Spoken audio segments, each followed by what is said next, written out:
আজ আমরা এমন এক মহাযোগীর অবিশ্বাস্য জীবনকাহিনী জানতে চলেছি যার জীবন আর কর্মকাণ্ড দুটোই আমাদের পরিচিত জগতের সব ধারণাকেই যেন চ্যালেঞ্জ করে।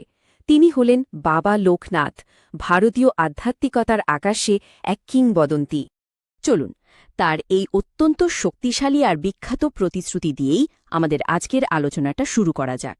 এই একটা বাক্যই কিন্তু শুধু তার পরিচয় নয়, বরং তার দর্শন আর অগণিত ভক্তের সঙ্গে তার যে গভীর সম্পর্ক, তার মূল ভিত্তিই হল এই কথাটা।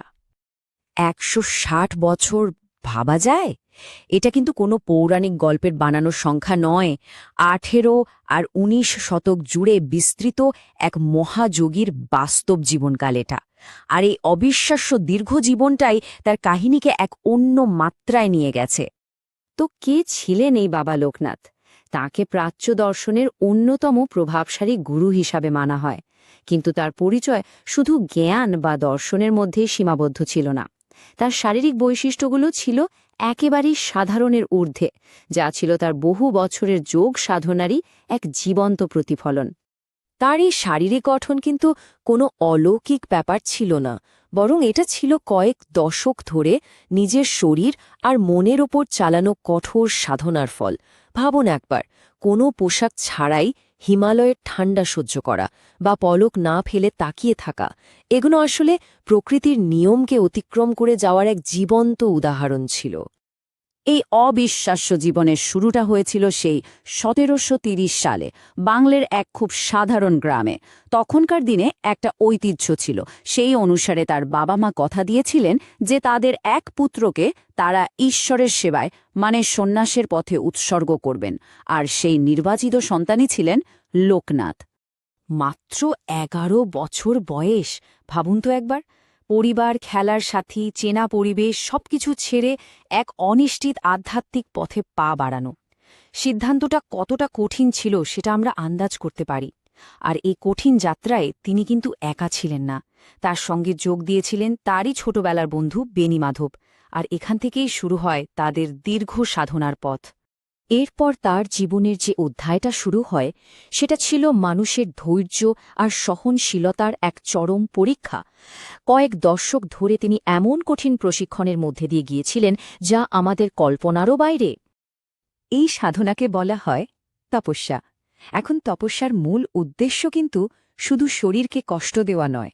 এর আসল উদ্দেশ্য হল জাগতিক সব কামনা বাসনা, শারীরিক সুখ দুঃখের ঊর্ধ্বে উঠে আত্মাকে জানা।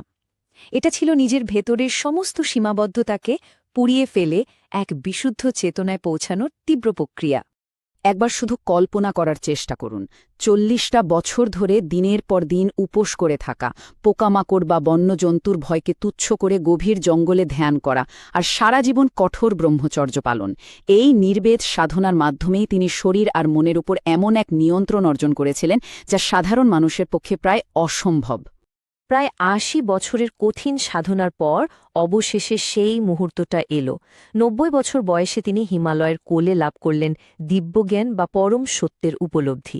কিন্তু গল্পটা এখানেই শেষ হয়নি, বরং এখান থেকেই শুরু হলো তার জীবনের এক নতুন এবং বেশ স্বল্প পরিচিত অধ্যায়, তার বিশ্বভ্রমণ। তার জীবনের এই টাইমলাইনটা সত্যি অবাক করার মতো, তাই না?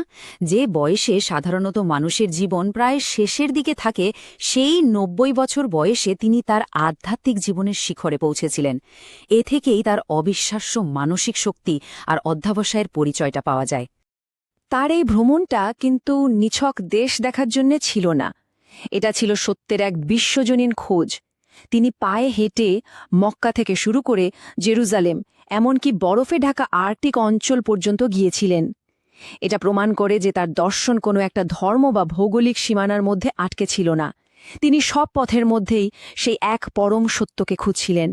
দীর্ঘ বিশ্বভ্রমণের পর জীবনের একেবারে শেষ ভাগে তিনি ফিরে আসেন বাংলায়, আর বারোদি নামের এক গ্রামে একটা ছোট আশ্রমে থাকতে শুরু করেন। মজার ব্যাপার হল, যিনি সারা জীবন নির্জনতা খুঁজেছেন, এবার মানুষ তার আধ্যাত্মিক শক্তির টানে তার কাছে ছুটে আসতে শুরু করল। প্রশ্নটা খুবই স্বাভাবিক, তাই না? যে মানুষটা প্রায় ১ শতাব্দী লোকচক্ষুর আড়ালে কাটালেন, তিনি কিভাবে হঠাৎ করে মানুষের কাছে এতটা পরিচিত হয়ে উঠলেন? এর উত্তরটা আসলে লুকিয়ে আছে তার জ্ঞান, তার করুণা আর এমন কিছু ঘটনার মধ্যে যা সাধারণ যুক্তির ব্যাখ্যাকে ছাড়িয়ে গিয়েছিল। এই ঘটনাগুলো কিন্তু শুধু গল্প নয়, এগুলো মানুষের মুখে মুখে ছড়িয়ে পড়া জীবন্ত অভিজ্ঞতা। যেমন জঙ্গলের আগুনে আটকে পড়া বিজয় গোস্বামীকে উদ্ধার করা, অথবা মৃত্যুদণ্ডের আসামি ডেঙ্গু কর্মকারের অবিশ্বাস্যভাবে মুক্তি পাওয়া। এই ঘটনাগুলোই তার খ্যাতি চারদিকে ছড়িয়ে দেয়। মানুষ বুঝতে পারে তিনি শুধু একজন জ্ঞানী নন, তার মধ্যে এক ঐশ্বরিক করুণাও রয়েছে। এবার আমরা আমাদের আলোচনার প্রায় শেষ পর্যায়ে চলে এসেছি। ১৬০ বছরের দীর্ঘ জীবনের শেষে তিনি তার দেহ ত্যাগ করেন, কিন্তু তিনি এমন এক প্রতিশ্রুতি রেখে গেছেন যা আজও তার উপস্থিতিকে একদম জীবন্ত করে রেখেছে। আমরা যেখান থেকে শুরু করেছিলাম ঠিক সেখানেই ফিরে এলাম। তার এই প্রতিশ্রুতিটা আসলে এক গভীর আধ্যাত্মিক বার্তা দেয়। এটা শেখায় যে বিশ্বাস আর স্মরণ, এই দুটোর মাধ্যমে জাগতিক বিপদ থেকে মুক্তি পাওয়া সম্ভব, আর এই ভরসাটুকুই তার উত্তরাধিকারকে আজও অমর করে রেখেছে। এই অসাধারণ জীবনকাহিনী শোনার পর শেষে একটাই প্রশ্ন মনে আসে, আত্মশৃঙ্খলা আর একনিষ্ঠ সাধনার মাধ্যমে একজন মানুষ তার শারীরিক ও মানসিক সীমাবদ্ধতাকে ঠিক কতটা অতিক্রম করতে পারে। বাবা লোকনাথের জীবনটা হয়তো আমাদের সেই অসীম সম্ভাবনার কথাই বারবার মনে করিয়ে দেয়।